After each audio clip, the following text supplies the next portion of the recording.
Remember when you were a kid, you'd go outside and there'd be a grassy hill, and you'd lie down on your tummy on the hill, and you'd let yourself go rolling down to the bottom, and you'd have this uncontrolled roll, and it was really funny, and you got down to the bottom, and you were laughing, and there was this funny buzzy feeling in your head, and that was a good thing to do, and you'd run up the hill and you do it all over again, and you'd run up the hill and you do it all over again.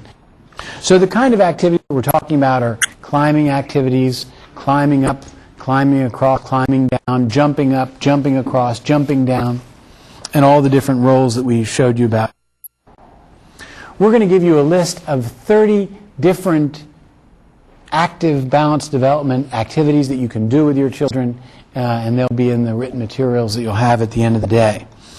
And the whole purpose is to lay the foundation for sophisticated balance activities such as gymnastics. We had fun with the program. The forward rolls, the somersaults, the log rolls. We always made it a game every day. And every day we did something a little bit different. We would do the rolls to one corner and read a segment, a poem, or show some bits, and then we'd go a little bit further. So there was always something for them to look forward to. And I would get right down and do it with them, and we had a lot of laughs with that one. So we had fun doing it together. The respiratory system is what supplies a great deal of oxygen to the brain, or alternatively, not enough.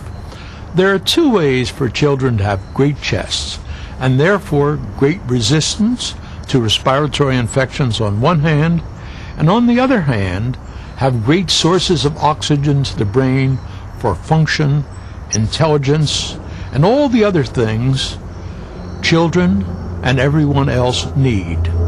There are two ways to achieve that. One is running. That creates a great respiratory system, and our children do it very well. The other is called brachiation. Brachiation is the ability to swing arm over arm under a ladder. Why, why do we want our children to be able to brachiate? I mean, is it a nice trick? Is it so that we can say that we have the youngest kid in the block to be able to brachiate? I mean, who could care from that standpoint? Well, we explained the reasons to you why before, and they have to do with the importance of getting oxygen to the brain, to giving our children a large chest, to develop their manual competence, and also to help develop their convergence of vision as well. So there are important things that are going on here.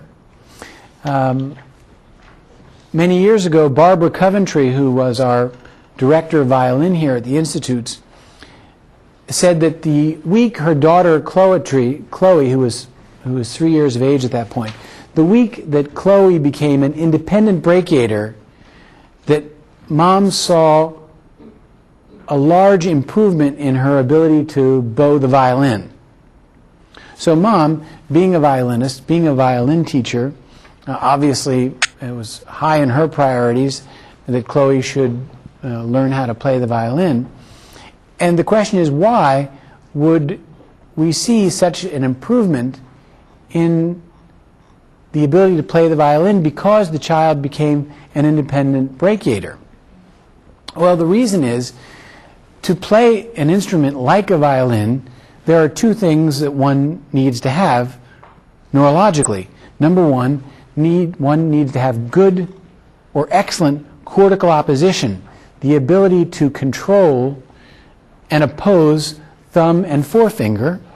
When you're holding down the strings of a violin, you're using your cortical opposition to hold those strings down, and you're using your cortical opposition to hold the bow. That's what controls the bow. So, essential ingredients for violin playing.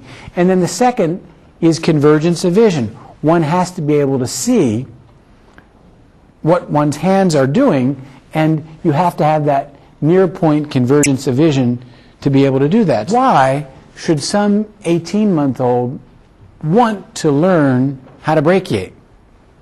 I mean, there's no good reason from the kid's standpoint as